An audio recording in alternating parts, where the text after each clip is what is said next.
आकाशवाणी चंडीगढ़ से प्रस्तुत है करनाल को स्वच्छ सर्वेक्षण शहरी में स्वच्छ शहर चुने जाने पर और स्वच्छ सर्वेक्षण ग्रामीण पर समाचार दर्शन का विशेष अंक।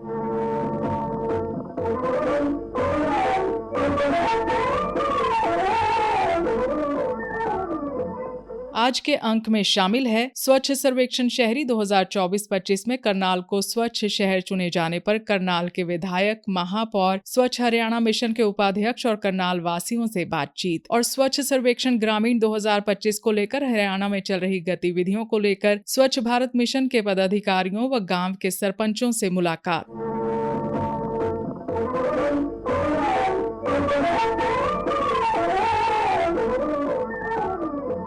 राष्ट्रपति द्रौपदी मुर्मू ने आज नई दिल्ली में स्वच्छ सर्वेक्षण 2024-25 में चुने गए स्वच्छ शहरों के प्रतिनिधियों को पुरस्कार प्रदान किए। हरियाणा के करनाल शहर को 50,000 से 3 लाख की आबादी वाले स्वच्छ शहरों की श्रेणी में तीसरा रैंक मिला है। चंडीगढ़ को भी 3 से 10 लाख की आबादी वाले स्वच्छ शहरों में दूसरा स्थान हासिल हुआ है। राष्ट्रपति द्वारा पुरस्कार वितरण से पहले हमने करनाल को स्वच्छ शहर में तृतीय रैंक मिलने पर केंद्रीय ऊर्जा, आवास एवं शहरी मामलों के मंत्री मनोहर लाल खट्टर की प्रतिक्रिया ली। बहुत ही प्रसन्नता की बात है कि जो स्वच्छता सर्वेक्षण लगातार पिछले वर्षों से जो चल रहा है स्वच्छ भारत मिशन के अंतर्गत, उसमें इस बार जो जानकारी मिली है उसके आधार के ऊपर एक कंपटीशन की सूची बनती है। जो लोग 5 श्रेणियों में से प्रथम, द्वितीय, तृतीय आए हैं, क्योंकि शहरों के साइज के हिसाब से 5 श्रेणियां बना रखी है। एक मिलियन प्लस की 10 लाख से ऊपर की आबादी, और दूसरा 3 लाख से 10 लाख की आबादी। तो जो दूसरी श्रेणी है 3 लाख से 10 लाख की, जिसमें करनाल आता है, उसमें प्रथम, द्वितीय, तृतीय ये जो पुरस्कार होते हैं, इसमें राष्ट्रपति महोदया पुरस्कार देती है।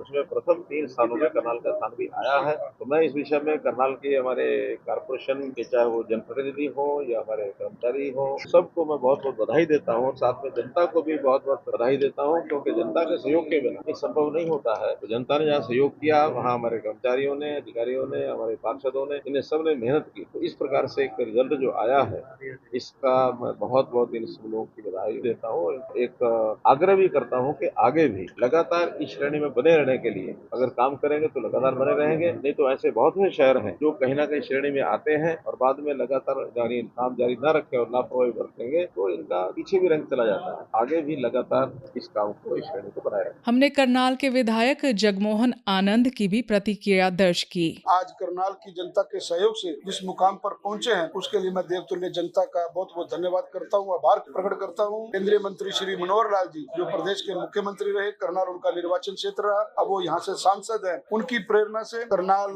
के उपचुनाव में यहाँ से प्रत्याशी रहे और मुख्यमंत्री बने श्री नायब सिंह सैनी जी, उनकी प्रेरणा से, उनके कुशल नेतृत्व में हम सब लोगों ने जो मार्गदर्शन उनका प्राप्त किया, उसी का नतीजा है कि आज हम देश की महामहिम राष्ट्रपति महोदय द्वारा वो ऐतिहासिक क्षणों में सम्मानित होंगे। ये सम्मान करनाल की देवतुल्य जनता को समर्पित है और इस सम्मान को सहेज करके रखना, इस सम्मान को और आगे 2 पायदान और बढ़ा करके मैं परमपिता परमात्मा से ये निवेदन करता हूँ। सबके सहयोग से, सबकी सहभागिता से, सभी वार्ड के पार्षदों से हम और अच्छा और उत्कृष्ट कार्य करते हुए अगली बार इसको 1 नंबर पर ले जाने का प्रयास करेंगे। श्री जगमोहन ने कहा, वो एक ऐतिहासिक क्षण होंगे जब देश के राष्ट्रपति से सम्मान प्राप्त करते हैं, तो करनाल की देवतुल्य जनता का गौरव से जो सिर है वो ऊंचा होगा। हमने करनाल को स्वच्छ शहर चुने जाने के बाद करनाल की महापौर रेणुबाला गुप्ता से मुलाकात की। उन्होंने कहा, जिसकी कम रैंकिंग होगी, भले ही वो छोटा शहर हो चाहे बड़ा शहर हो, आपको अपने साथ साथ उसे जोड़कर अपने बराबर उसे भी स्वच्छ करना है। तो इस तरह का मार्गदर्शन मिलता है तो मुझे लगता है कि मोटिवेशन मिलती है लोगों को भी, नगर निगम को भी, हमारे सफाई मित्रों को भी, और हमें एक अच्छा रैंक मिला है और इसके लिए माननीय राष्ट्रपति जी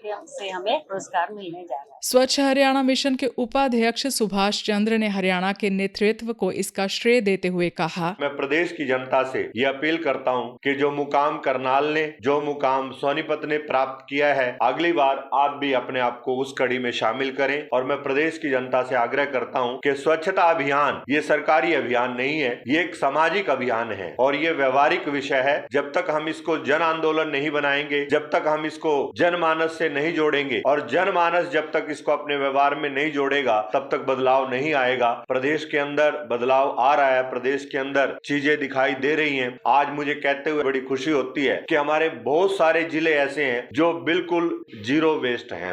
वहाँ पर हमारे जो कचरे के ढेर पहले लगे होते थे, कचरे के ढेर हमारे नहीं हैं और हम प्रोसेसिंग की ओर काम कर रहे हैं। हमने आज करनाल को स्वच्छ शहर का पुरस्कार मिलने पर करनाल के नागरिकों की प्रतिक्रिया ली। अरमान सिंह ने कहा, करनाल को तीसरा स्थान मिला है, अगर हम बहुत अच्छा देखना चाह रहे हैं करनाल को भी। करनाल बहुत बढ़िया सफाई कर रहे हैं करनाल में, और ऑल द बेस्ट जो कि हमारे सफाई कर्मचारी हैं और जो हमारी रेणुबाला मेयर है करनाल से, वो भी मतलब बहुत अच्छा ध्यान दे रही है। तो हम यही कहना चाहेंगे भी 15 शहरों में करनाल का नाम आया है, करनाल की गर्व की बात है, तो बहुत खुशी है। एक अन्य नागरिक ने कहा, करनाल में जब तीसरा स्थान हासिल हुआ है करनाल को सफाई के मामले में, तो हमें बहुत अच्छा लग रहा है इस बारे में, क्योंकि हमारा शहर 3rd नंबर पे है। तो इससे सभी लोगों को सफाई के मामले में प्रॉब्लम नहीं आएगी। जैसे शहर में कचरा वगैरह, अब शहर में सफाइयाँ वगैरह मिल सकती है। मतलब इस मामले में राष्ट्रपति ने भी हमारा करनाल जिले को सम्मान किया है, हमें करनाल पे बहुत गर्व है। करनाल निवासी जितेंद्र ने इस पर अपनी प्रतिक्रिया देते हुए कहा, करनाल को तीसरा स्थान मिला है, हमारे लिए तो ये बहुत बड़ी गर्व की बात है। करनाल वासियों के लिए, सभी करनाल वासियों को बहुत बहुत बधाई इसके लिए, और रेणुबाला गुप्ता जी को, उनको भी बहुत बहुत बधाई हो इसके लिए। करनाल का नाम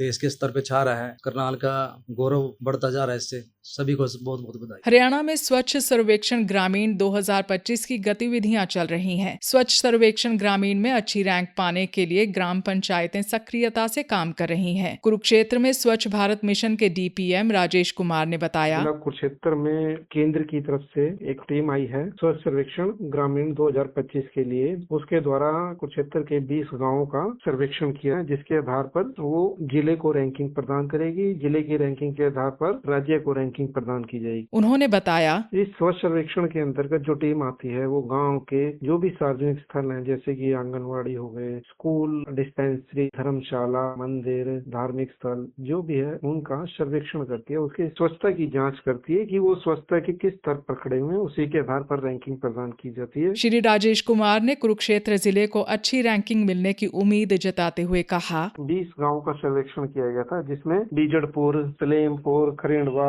मदनपुर, नलबी इत्यादि गांव थे। 5 से प्रत्येक टीम ने 5-5, 4-4 गांव चेक किए। इसमें लगभग सभी ग्राम पंचायतें साफ सुथरी पाई गई थी और हमें आशा है कि जिला कुरुक्षेत्र को अच्छी रैंकिंग मिलेगी। पंचकूला के गांव गरीडा के बलविंदर सिंह ने आकाशवाणी समाचार को बताया, पहले तो हमारे गांव में साफ सफाई को लेकर उतनी जागरूकता नहीं थी। कचरा अक्सर इधर उधर पड़ा रहता था और बारिश में नालियां जाम हो जाती थी। शौच के लिए भी लोग बाहर जाया करते थे, लेकिन जब से स्वच्छ भारत मिशन शुरू हुआ है, हमारे गाँव की तस्वीर ही बदल गई है। अब हर घर में शौचालय बना हुआ है और लोग इसका इस्तेमाल भी करते हैं। बच्चों को स्कूलों में, महिलाओं को आंगनवाड़ी में साफ सफाई के बारे में समझाया गया है। गांव में कूड़ा उठाने वाली गाड़ी भी आती है और ठोस व तरल कचरे को अलग अलग इकट्ठा किया जाता है। ग्राम पंचायत ने पूरे गांव में साफ सफाई अभियान चलाया हुआ है, जिसमें हम सब मिलकर हिस्सा लेते हैं। अब तो हमारा गांव ODF+ हो गया है। गांव के लोग खुद साफ सफाई का ध्यान रखते हैं। स्वच्छ सर्वेक्षण ग्रामीण में भागीदारी को लेकर उन्होंने कहा, आजकल स्वच्छ सर्वेक्षण ग्रामीण 2025 चल रहा है। इसमें हम सब मिलकर काम कर रहे हैं। ऐप पर भी फीडबैक दे रहे हैं, रैलियां कर रहे हैं और बाहर से आने वालों को भी बता रहे हैं कि हमारा गांव अब साफ सुथरा है। हम चाहते हैं कि हमारा गांव राज्य में ही नहीं पूरे देश में मिसाल बने और इसके लिए हम सब मिलकर सफाई की आदत को रोजमर्रा की जिंदगी का हिस्सा बना रहे हैं। स्वच्छ गांव, स्वच्छ जीवन, यही हमारा सपना है। पानीपत के चुलकाना निवासी दीपक ने बताया कि उनका गांव स्वच्छता को लेकर जागरूक है। पहले गांव में गंदगी रहती थी, तो उसके लिए लोग खेतों में बाहर जाते थे। अब सरकार की पहल से गांव स्वच्छ हो गया है। प्रत्येक घर में शौचालय की व्यवस्था है। गांव में सफाई कर्मचारी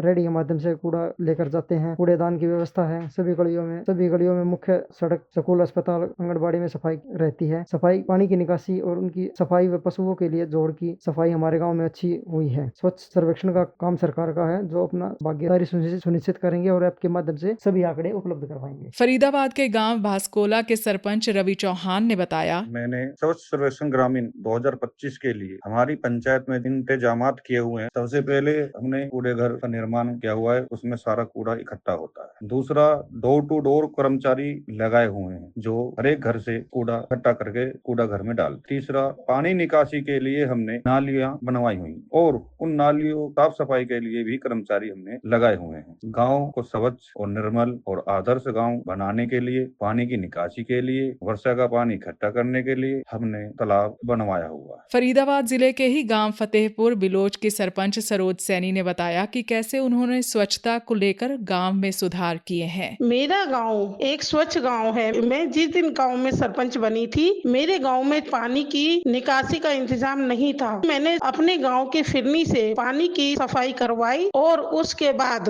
मैं अपने गांव में डोर टू डोर का कार्य करवाया है, जो घर घर से कचरा उठा के ले जाते हैं। नालियों के लिए स्पेशल सफाई कर्मचारी लगा रखे हैं, जो रोज गांव की सफाई करते हैं और दूसरे दिन गंदगी उठा लेते हैं। हमारे गांव में कचरा घर भी बना हुआ है, सारी गांव की गंदगी वहां जाती है। इसी के साथ समाचार दर्शन का ये अंक समाप्त हुआ।